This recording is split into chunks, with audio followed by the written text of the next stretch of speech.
saya akan menjelaskan 3 poin atau 3 subtema. Yang pertama, membuat DNA letak benda. Yang kedua, mengenal koordinat posisi suatu benda.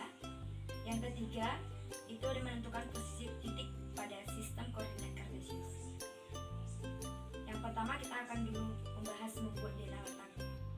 Dalam membaca DNA, kita harus terlebih dahulu memperhatikan petunjuk arah. Nah, petunjuk arahnya itu ada seperti arah mata angin, utara, timur, selatan, barat. Dan di sini ada denah, ada benda-benda yang diletak di dalam denah. Contoh soal yang saya berikan di makalah, sebutkan posisi rumah sakit medika, bank swadaya, dan kantor polisi. Kita lihat, rumah sakit medika itu terletak di Jalan Semeru atau di Jalan Merapi. Jadi posisi rumah sakit medika berada di sebelah selatan Jalan Merapi dan berada di sebelah timur Jalan Semeru. Kalau untuk posisi benda bank swadaya dari denah, kita lihat bank swadaya ada di Jalan Rinjani. Berarti posisi bank swadaya berada di sebelah timur Jalan Rinjani. Untuk yang terakhir itu ada kantor polisi. Kantor polisi berada di Jalan Merapi dan Jalan Semeru. Untuk posisinya, kantor polisi berada di sebelah barat Jalan Semeru dan berada di sebelah selatan Jalan Merapi. Kita akan melanjutkan ke poin kedua, yaitu mengenal koordinat posisi suatu benda. Untuk mengenal koordinat posisi suatu benda, di sini ada 2. Yang pertama itu koordinat posisi suatu benda. Koordinat posisi suatu benda, kita perhatikan gambar yang ada, gambar yang juga sudah ada di makalah saya. Di dalam denah tersebut, di koordinat yang sudah ada, terletak suatu benda seperti mobil, kereta api, musola atau masjid, kelapa, rumah sakit, bus, becak, kamera, rumah, dan bola. Nah, untuk menentukan posisi bendanya dari koordinat ini, kita lihat. Contohnya ada mobil. Mobil terletak di 1,A. Kenapa 1,A? Karena dia berada di kolom 1 dan di baris A. Untuk menentukan koordinat, kita harus mengetahui X dan Y. Untuk menentukannya, terlebih dahulu itu adalah X, Y. Jadi, untuk menentukan letak mobil, X-nya mendatar, Y-nya vertikal. Untuk contoh yang kedua, kita perhatikan gambar musola. Posisi musola ada terletak di 3,B. Nah, kita masuk ke poin kedua dari mengenal koordinat posisi suatu benda, yaitu koordinat posisi suatu tempat dari peta. Kita perhatikan contohnya.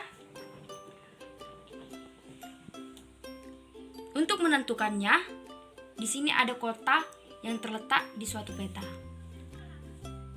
Ada bujur timur dan lintang selatan.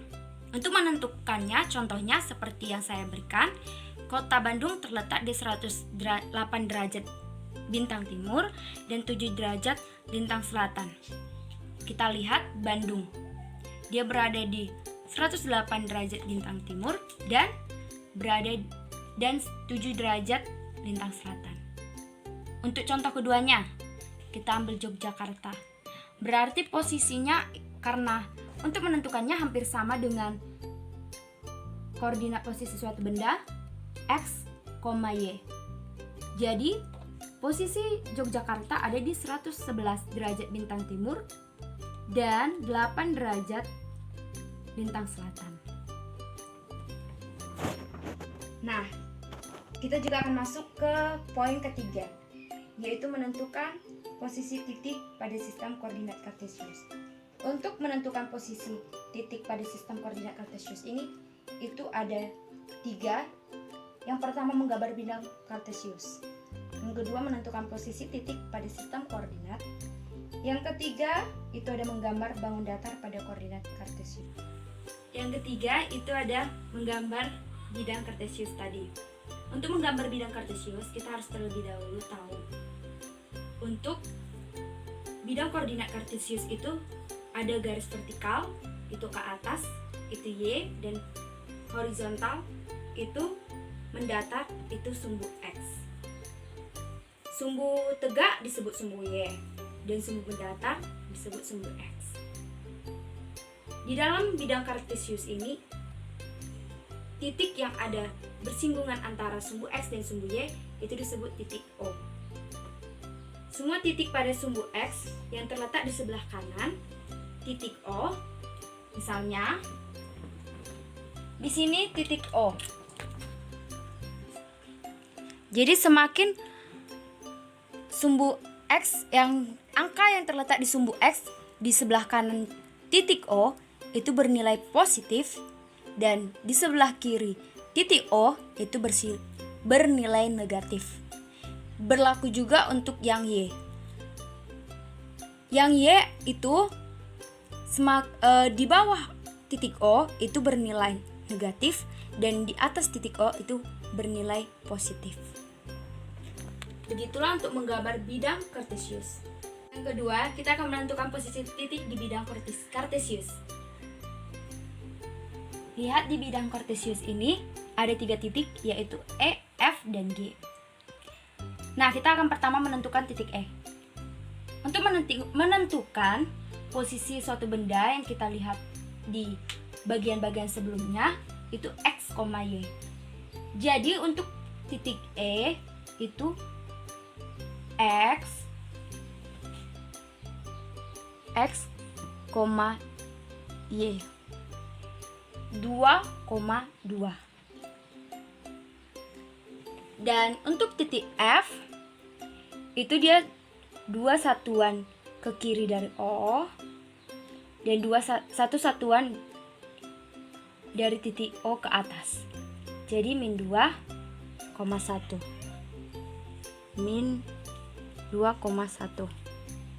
Tadi di sini 2,2. Untuk titik G, dia itu ada 3 satuan dari titik O ke kiri dan 3 satuan dari titik O ke bawah. Jadi posisi titik G adalah min 3, min 3. Baiklah, kita akan lanjut ke terakhir. Menggambar bangun datar pada bidang kartesius. Contoh yang saya berikan, gambar titik-titik A 6,1, B 6,5, dan C 1,5 pada kartesius. Hubungkan titik-titik tersebut satu dengan yang lain. Kita perhatikan A 6,1. Untuk menentukan titik itu dia X, Y. Berarti ini X, ini Y. X-nya 6, Y-nya 1. Untuk yang A berarti 6, dia positif X di sumbu X. Kalau di sumbu X dia positif, itu berarti sebelah kanan dari titik O dan berjumlah 6. 1, 2, 3, 4, 5. Di sini kita buat 6. Dan satunya di sumbu Y, berarti 1. Untuk ke titik B 6,5. X, Y, X, Y. Kita lanjut ke titik B 6,5. X, Y. Berarti 6-nya ada di sumbu X.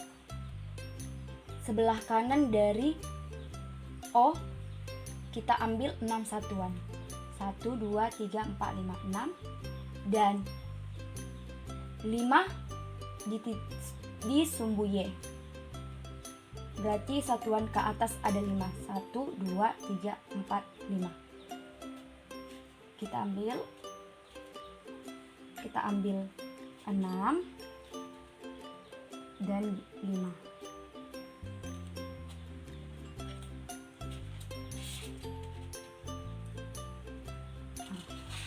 Ini titik B.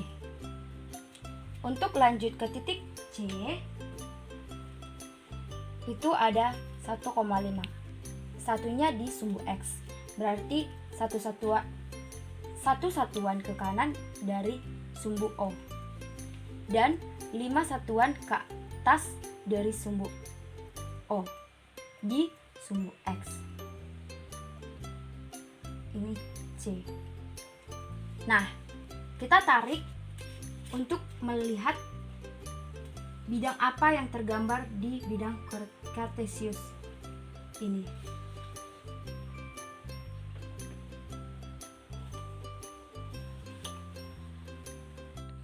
Bidang datar yang tergambar di bidang kartesius adalah segitiga siku-siku. Baiklah,